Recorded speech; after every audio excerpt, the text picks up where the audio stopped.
You're listening to the Weekend Sport Podcast with Jason Pine from News Talk ZB. The Melbourne Cup, one of world sport's most iconic trophies, is on tour in New Zealand under the watchful eye of Joe McGrath, who is keeper of the cup.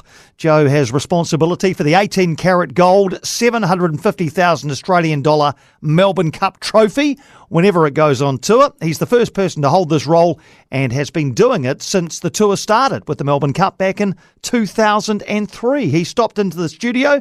Good to see you, Joe. How did you get the job?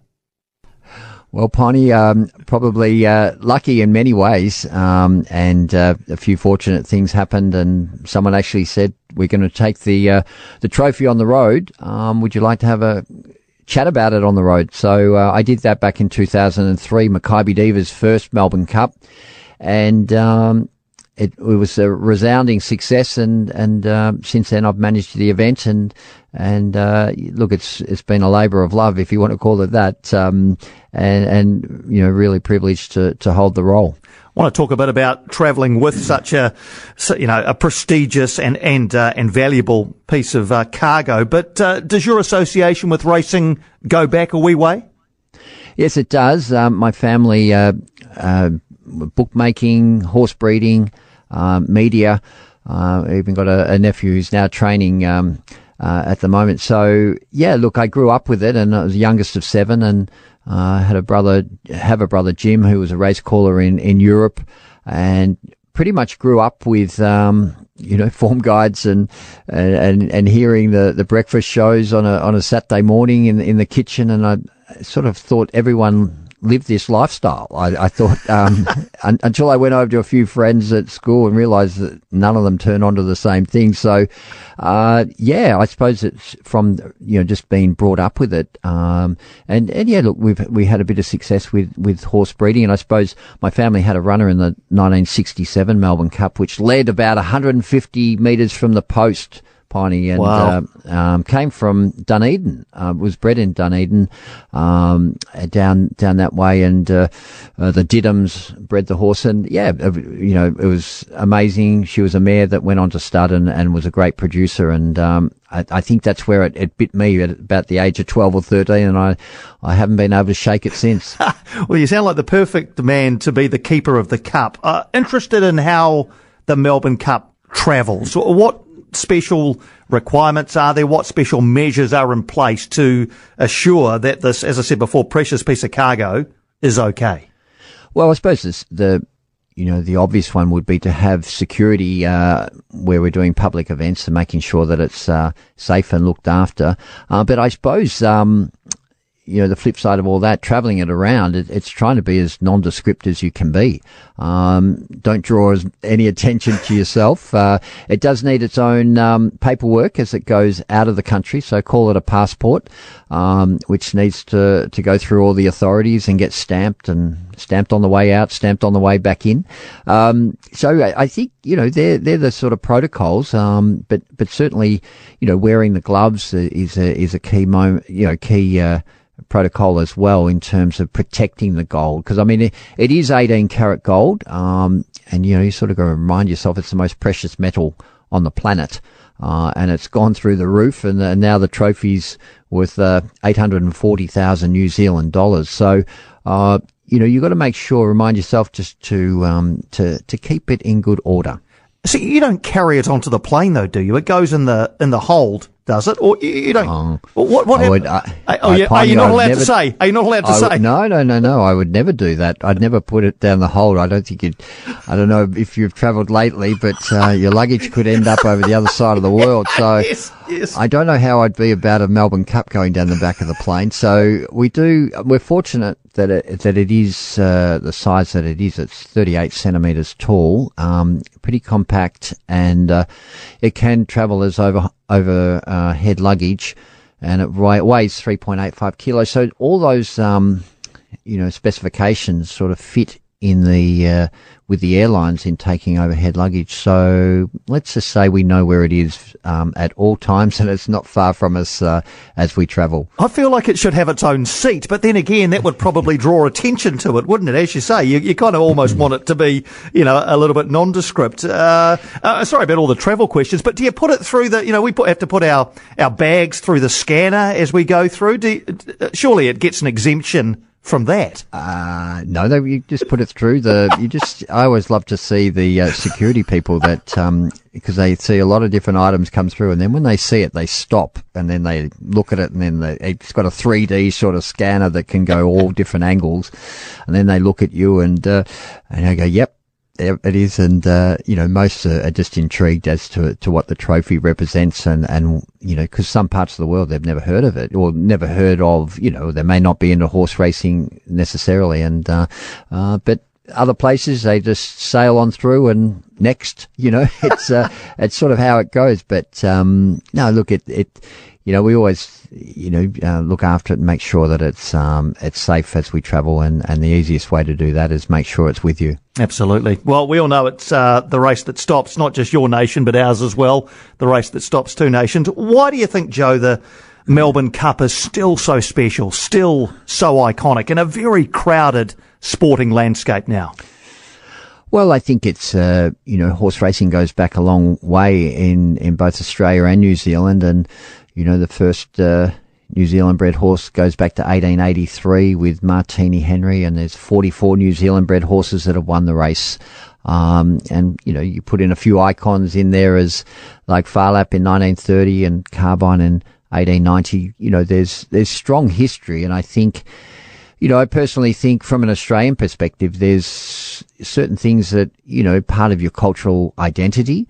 And I would certainly think the Anzacs are very much part of that. The baggy green cap, is also in that. And, the surf lifesaver also. And I put the Melbourne Cup as part of what we've all grown up with, and becomes part of your cultural identity. And I think once you start, playing around with any of those, I call them virtually untouchables. You just don't want to mess around with them. Once you start doing that, everyone gets a little bit antsy about it. Yep. Don't you touch that? I grew up with that. And it means a Farlap, and so these are the things, and we're around it, all the time. But once you do get on the road, you start to see, people's reactions and what it means to them. You gain an appreciation. I said on that first tour back in 2003, I said, and the committee quizzed me as to, what the response was. And I said, look, it's not a sporting icon. It's a cultural phenomenon. I mean, it's, you go out to different parts of Australia in particular, they know more about it than you do, and it's you're not selling it into them; they know it. It's and I can't work out how 7-8-year-olds know who Farlap is, yes. And they do. And I'm just fascinated. Do you have a favourite Melbourne Cup race? Look, I think I've been to a number of Melbourne Cups since the mid-'70s onwards, but I think the historical part of it is what fascinates me, and I would have loved to have been there for Farlap's 1930 Melbourne Cup. Look, and I've come to enjoy the many stories connected over that 163-year period, and I often say to people, they often go to Makybe Diva and Farlap, and I say the first 30, 40 years of history of the Melbourne Cup is quite fascinating, and they were boom times in Melbourne, and some pretty, unique horses like Archer winning back-to-back, the Barb, and there was a horse called Bryce's in 1876, a filly that won the Derby on the Saturday, the Cup on the Tuesday, and the Oaks on the Thursday, and the Cup winner was ridden by an 11-year-old. 11. Wow. 11? Peter St Albans. Tom Hales rode Bryce's in the Derby and the Oaks, but couldn't get down to the lightweight. in the Cup. And, I mean, there's some really, I mean, it's hard to believe, but a lot of younger riders, were engaged in that. You know, they didn't, now they won't let you ride in a race until you're over 16 or thereabouts, certainly in Australia. But way back, you know, they utilised a lot younger jockeys. So there's, you know, that early history, Carbine carrying, you know, huge weight of 65.5 kilos in 1890, and, you know, everything that went around that period of time, you know, is what I find, what intrigues me about the race. And you start to unearth the different characters that were involved. You learn a lot about Australian history, let alone New Zealand history as well. I bet. Just another protocol question. Does the owner, or the winning owner, or the syndicate that owns the winning horse get to have the Cup overnight? Do they actually get to assume ownership of it temporarily or not? Well, I can remember when I had my first child at hospital, and once you have the baby, everyone leaves the room. Yes. And it's like, hang on, is anyone going to help us here? It's like, it's a bit like that. It's like you're on your own. And they go, and I actually, you know, we talked to our security on course. I said, look, just follow them for the next few hours, because they don't know what they've actually won until they've got it. And some of them just walk out of a bar and just leave it. It's like, hang on, this is yours. You've got to look after it. So once they're off the course and they go off to somewhere in the city, no doubt, and party till the early hours, it is theirs. I make sure I don't look at my phone for the next 2 days, because sometimes there's, well, this sort of happened or that happened. I go, I don't want to know about that really. But no, we make sure we give them every assistance up until a point. Yep. Oh, brilliant. Joe, it's a pilgrimage I know many Kiwis have made. It's on the bucket list of many Kiwis as well, to get across on the first Tuesday of November and taking a day at the Melbourne Cup, at Flemington. Just absolutely iconic. It's such a pleasure to have you in New Zealand with your precious cargo. Travel well, and look forward to catching up again sometime.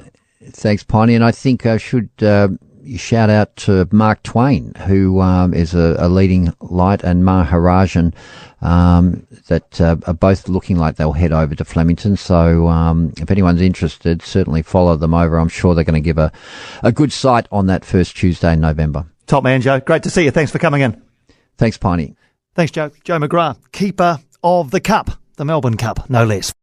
For more from Weekend Sport with Jason Pine, listen live to News Talk ZB weekends from midday, or follow the podcast on iHeartRadio.